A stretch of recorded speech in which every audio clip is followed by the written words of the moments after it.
All right, so the next lesson in this unit is on um, what we call linear inequalities application.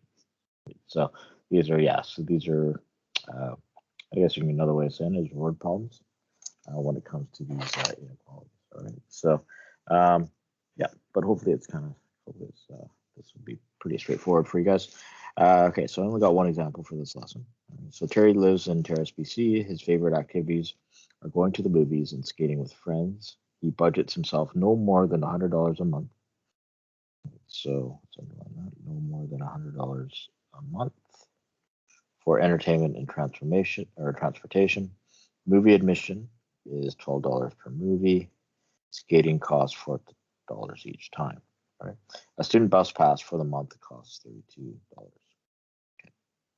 It's got a bus pass as well. All right, so there's quite a bit of information here in this paragraph. So the first thing you want to do is you want to write a linear inequality that represents the situation.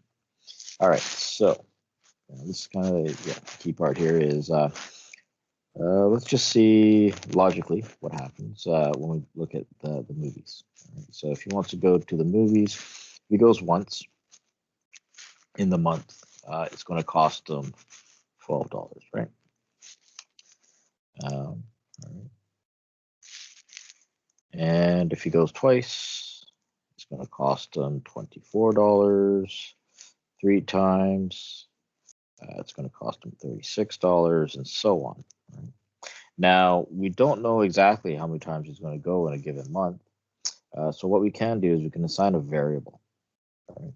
So if he goes X times, call it X, then the cost itself will be, if you notice the pattern, it would be 12 times X.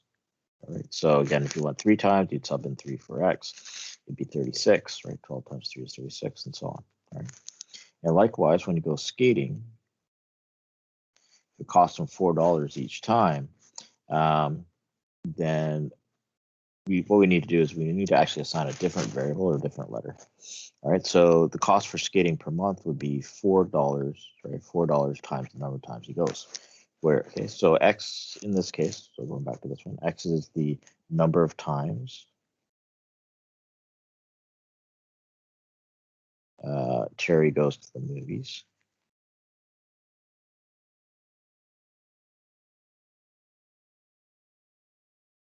And Y in this case would be the number of times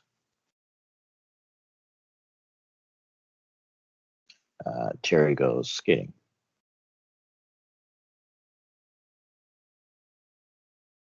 All right. So in terms of cost for the month, right, this here, 12x will represent, so 12 times x would represent the total cost of the movies for the month, right? With x being the number of times he goes to the movies. 4y will represent the total cost of him going skating for the month, where y is the number of times he goes skating. Right? Which logically makes sense, right? So the total cost, if I take 12x, add it to 4y, when I add those two variables or these two expressions together, this is the total cost for the month, right, that he spends on movies and skating. All right. Now, the other thing we need to add in as well is this last line here, where it says a student bus pass for the month costs $32. All right. So if we're talking about a budget, right, 12x plus 4y, we also need to add in the $32. Now, what you'll notice here is that the 32 does not have a variable or letter attached to it. The reason for that is he's only going to buy one bus pass for the month, so it's what we call a fixed cost. Right? So there's no variable attached to the 32 because it's only going to happen once. Right? So it's just, again, the total he spends on movies plus the total he spends on skating plus $32 for a bus pass.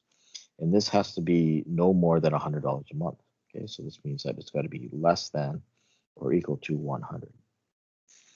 Okay, so this here is linear inequality that represents the situation. All right, cool.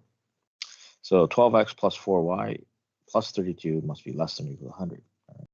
So next up here, we're going to graph the linear inequality. All right, so let me just write that down again as I scroll it. I don't want to lose it on the screen here. So 12x plus 4y plus 32 must be less than or equal to 100.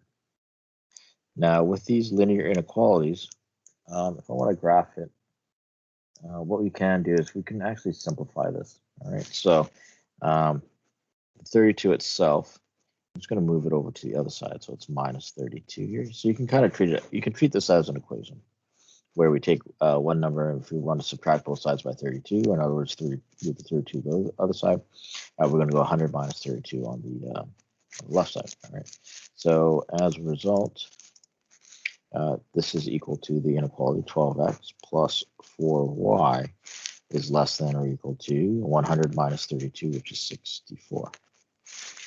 All right, cool. So what I want to do here is I want to graph this inequality. So we did this in the previous lesson. So I'm going to draw a grid here. Now the other thing you want to notice here is that I didn't draw a your typical XY 4-quadrant grid. Here I drew what we call like just the first quadrant. Right? So the reason for that, so the first quadrant again is like this part right here. The reason for that is because the X will represent, so the X here represents the number of times it goes to the movies. So I'll just write movies here. And the Y coordinate represents the number of times it goes skating. And the reason why it's like, we'll call it an L graph, or the L axis is instead of this X and Y cross axes, is because you can't go to the movies a negative number of times. And likewise, you can't go skating a negative number of times. So that's why we're just working in this positive quadrant one. All right, so yeah, so we don't need to draw the X and Y grid. We can just draw this, what we call an L shape. Right? Because again, you can't go to the movies a negative number of times, you can't go skating a negative number of times.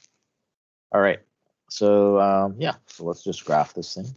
And what I'm going to do is I'm going to use that, from last lesson, I'm going to use the second method where I'm going to find the X-intercept and the Y-intercept. All right, so the X-intercept occurs when Y is 0, the Y-intercept occurs when X is 0. All right, so to get the X-intercept, I'm going to plug in 0 for Y. Okay, so I'm going to go 12x plus 4 times 0 is equal to 64. All right, now again, whenever you plug in anything for 0 for a variable, multiply it, it's as if that term isn't there. Okay, so basically what we're doing here is we're just solving this equation where it's 12x equals 64. So if I divide both sides by 12, these cancel, we get x equals, and since I'm graphing it, I'm going to change this, I'm going to write this down as a decimal. Right, so this is going to be 5.3, I believe. Right, if you punch it into your calculator, right, 64 divided by 12. Actually, you know what? I'm going to do that off the screen here. Just give me one sec here. 64 divided by 12, and yes, we get 5.3. Okay, so my X-intercept is going to be 5.3. Fill that in there. And likewise, to get my Y-intercept, I'm going to plug in 0 for X, so 12 times 0 plus 4Y equals 64. And again, this term is as if it's not there. So if I just solve for Y here, divide both sides by 4, Y is going to equal 16. All right, so my Y-intercept here is 16. All right, cool. All right, so when it comes to drawing this in here, kind of freehanding this, but make each one of these worth 5. All right, so that's 5, 10, 15, 5, 10, 15. All right, and let's just use a different color here. Let's use red to graph this. All right, so my X-intercept is 5.3, which is approximately, let's go eyeball it, kind of like there. And my Y-intercept is 16, so it's just right above 15, so we'll just call it right there. And yeah, So I'm going to draw in the line as straight as I can on this computer screen. All right. All right. So there's my line here. And if I was to test it, all right, let's go off to the left here. So I'm going to test it with 0, 0. All right.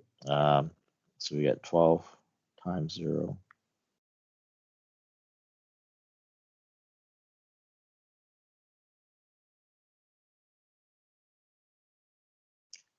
Plus 4 times 0 is less than or equal to 64. All right, so 0 is less than or equal to 64, which is true, which means at this point here, 0, 0 is in the true region. So I'm going to shade in this side of the line. This is the side that would contain the point 0, 0. Right, so this is the inequality. Yeah, I know it's a little bit free-handed it pretty much. All right, so yeah, perhaps use a ruler straight edge to connect the lines here. All right, so what is a possible combination that works? Okay, so basically to answer this, you can take any point that's in this shaded region, right? Yeah, so for example, I'm just going to pick something at random here. Let's just say, let's just grab a different color as well. Purple. All right, so let's just say this is 1. So 1, 5. I'm just gonna pick that point there. So that point there is in the shaded region. So 1, 5 is a possibility. There's actually there's quite a few possible points that you can choose as long as it's in the shaded region. All right, so one possible combination that works is the point 1, 5. So in other words, if we interpret this, go to the movie once and go skating 5 times. All right, so that should fall within his budget. So again, the X here represents the movie number of times he goes to the movies, and the Y here represents the number of times he goes skating. Okay, so he could go skating 5 times. He can go to the movie. Go to the movies once. So that combination works. Yeah, and we can actually double check that, right? So going to the movies once, that would cost him $12. This would be $12. Going to the skating 5 times, well, each time he goes skating is $4, so that's going to be 20. So yeah, so that's within his budget, spending $32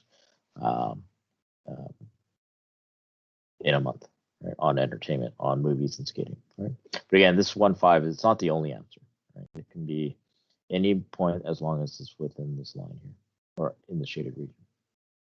All right, cool guys. Hopefully that makes sense. Yeah, so that's linear inequalities, the applications of linear inequalities. All right, cool. Shell.